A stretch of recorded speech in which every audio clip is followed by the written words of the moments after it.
Friends, నా పేరు Anand. Welcome to top news. ఈ వీడియోలో మనం ఈరోజు రవితేజ గారి ఏదైతే ఈగల్ మూవీ రిలీజ్ అయిందో ఆ సినిమా ఎలా ఉంది దాని గురించి మాట్లాడుకుందాం.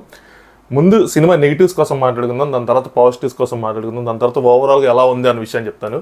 నెగిటివ్సే ఎందుకు ముందు అంటే, సినిమా నెగిటివ్ మోడ్లోనే స్టార్ట్ అయింది. ఏంటి అంటే, సినిమాలో యాక్చువల్గా ఈ మధ్య మన తెలుగు సినిమాలో చూస్తే కనుక ఎక్కువగా హీరోకి ఎలివేషన్ సీన్స్ అనేవి ఎక్కువ పడతా ఉన్నాయి. మనకు తెలిసిన వాళ్ళు ఎప్పటి నుంచో హీరోకి ఎలివేషన్స్ ఉన్నాయి.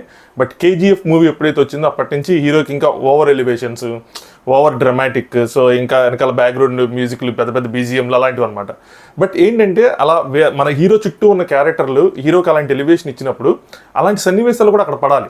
పడితే ఏమైందంటే అప్పుడు అది ఎలివేట్ అవుతుంది. హీరో కానీ హీరో క్యారెక్టరైజేషన్ కానీ ఏదైనా ఎలివేట్ అవుతుంది. అలాంటి సన్నివేశాలు పడినప్పుడు ఏమవుతుందంటే ఓవర్ బిల్డప్గా ఉంటుంది.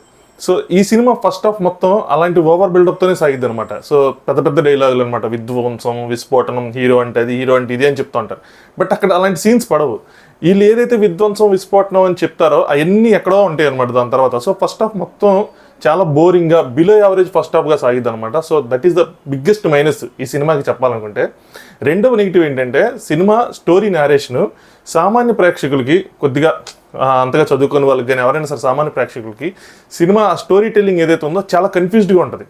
రాసుకోవటం మాత్రం స్క్రీన్ ప్లే చాప్టర్స్ వైజ్ రాసుకున్నారు, ప్రెజెంటబుల్ అలాగే ప్రజెంట్ చేయాలని ట్రై చేశారు. సో ఒక హాలీవుడ్ మూవీస్లో ఎలాంటి స్క్రీన్ ప్లేలు, ఎలాంటి స్టోరీ టెల్లింగ్స్ ఉంటాయో ఆ రేంజ్లో ట్రై చేశారు. సో చూస్తే వాటి కొంచెం ఆ ఇన్ఫ్లుయెన్స్ అనేది కనిపించింది స్టోరీ టెల్లింగ్లో. బట్ వాళ్ళు అనుకున్నది ఒకటి కానీ, బట్ ఆ కథనం ఆ తీరుగా సాగినట్టు అనిపించలేదు. ఏంటంటే అది చెప్తున్నప్పుడు ఏంటంటే కన్ఫ్యూజింగ్గా ఉంటుంది. ఇండియాలో ఉంటారు, బయటికి వెళ్ళిపోతారు, వేరే కంట్రీకి వెళ్ళిపోతారు, మళ్ళీ ఇండియాకి వస్తారు.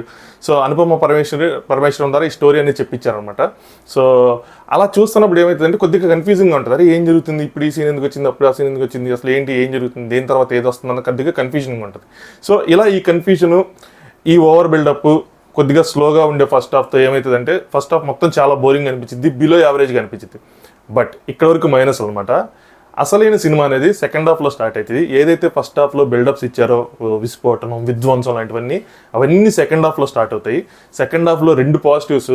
ఒకటి, ఒక యాక్షన్ సీక్వెన్స్ వస్తుంది మాస్టారు, అసలు మైండ్ బ్లోయింగ్ యాక్షన్ సీక్వెన్స్ అనమాట. సూపర్ అంటే సూపర్ ఉంటుంది. సో ఏదైతే యాక్షన్ మూవీ తెలుగులో కొత్తగా తీస్తున్నారు అంటే ఒక విక్రమ్ రేంజ్లో ఉంటుంది అన్నట్టు కొన్ని ఏవైతే పబ్లిష్ అయినాయో, సో ఆ రేంజ్ యాక్షన్ సీక్వెన్సెస్ అనేది ఇందులో కనిపించాయి అనమాట. సెకండ్ హాఫ్లో ఒక కంప్లీట్ యాక్షన్ ఎపిసోడ్ అయితే మాత్రం నెక్స్ట్ లెవెల్ ఉంటుంది. సో ఆ సినిమా అంతా సెకండ్ హాఫ్లోనే ఉంటుంది. సెకండ్ హాఫ్లో ఇంకా ఈ లవ్ స్టోరీ లాంటిది కూడా కొద్దిగా ఉంటుంది. అది కూడా కొంచెం స్లోగానే ఉంటుంది love story. But hero heroine through gun communicate చేసుకుంటారు అనమాట. ఆ కమ్యూనికేషన్ అనేది నాకు కొద్దిగా కొత్తగా అనిపించింది.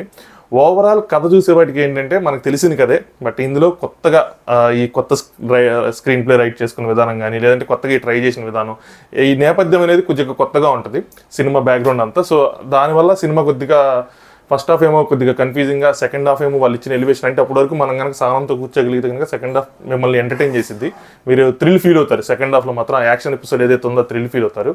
ఆ యాక్షన్ ఎపిసోడ్ అయిపోయిన తర్వాత మనకు అర్థమయ్యేది ఏంటంటే, ఓకే హీరో ఎందుకు ఇలా చేస్తున్నాడు, సో ఫస్ట్ హాఫ్లో ఇచ్చిన బిల్డప్స్ అన్ని ఏంటి, సో తర్వాత హీరో క్యారెక్టర్ అనేది రివీల్ అవుతూ ఉంటుంది. ఎందుకు హీరో ఇలా ఉన్నాడు, ఏం చేస్తున్నాడు, ఏంటి అనేది మొత్తం స్టోరీ అంతా సెకండ్ హాఫ్లో ఉంటుంది. క్లైమాక్స్కి వచ్చేపాటికి మనకి ఇంకా మొత్తం కంప్లీట్ రివీల్ అయిపోయింది. క్లైమాక్స్ తర్వాత ఇంకొక హింట్ కూడా వస్తారు, ఈ సినిమాకి పార్ట్ 2 కూడా ఉందన్నమాట. సో స్టోరీ ఏదైనా సరే సినిమా ఎలా ఉందంటే ఓవరాల్గా సినిమా అంతా సెకండ్ హాఫ్లో ఉంది. సెకండ్ హాఫ్ మాత్రం ఎక్సలెంట్గా ఉంటుంది. ఫస్ట్ హాఫ్ మాత్రం బిలో యావరేజ్గా ఉంటుంది. సో ఓవర్ బిల్డప్ సీన్స్ అనేవి ఉంటాయి. రవితేజ గారి పర్ఫార్మెన్స్ కోసం కామెంట్ చేసేంత స్థాయి మనకు లేదు, కానీ ఎక్సలెంట్. ఆయన చెప్పాలంటే కొంచెం రఫ్గానే ఉండి కొంచెం గొంతు వాయిస్ చేంజ్ చేసుకుని ఆయన చెప్పిన డైలాగ్స్ కానీ ఏదైనా సరే చాలా బాగుంటుంది అనమాట. సో బాగుంది. హీరోయిన్ది సెకండ్ హాఫ్లోనే కావ్య తాపర్ ఏదైతే క్యారెక్టర్ ఉందో సెకండ్ హాఫ్లో లవ్ స్టోరీ వరకే ఉంది.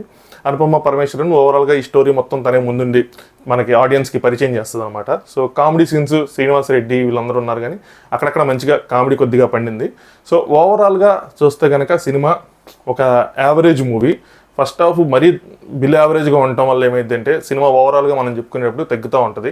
బట్ సెకండ్ హాఫ్ మాత్రం చాలా బాగుంది.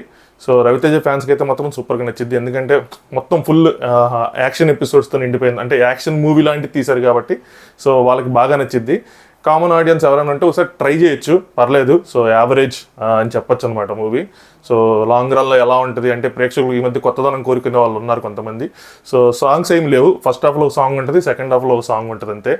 సో కొత్తదనం ఎవరైనా కోరుకుంటే ట్రై చేయొచ్చు. వాళ్ళకి కనుక స్టోరీ నేరేషన్లో కనుక ప్రాబ్లం లేకుండా ఉంటే, వాళ్ళకి కనుక అర్థమవుతూ ఉంటే వాళ్ళకి సినిమా నచ్చే అవకాశం ఉందన్నమాట. ఈ వీకెండ్ కుదిరితే ట్రై చేయండి సినిమాని. Thanks for watching top news.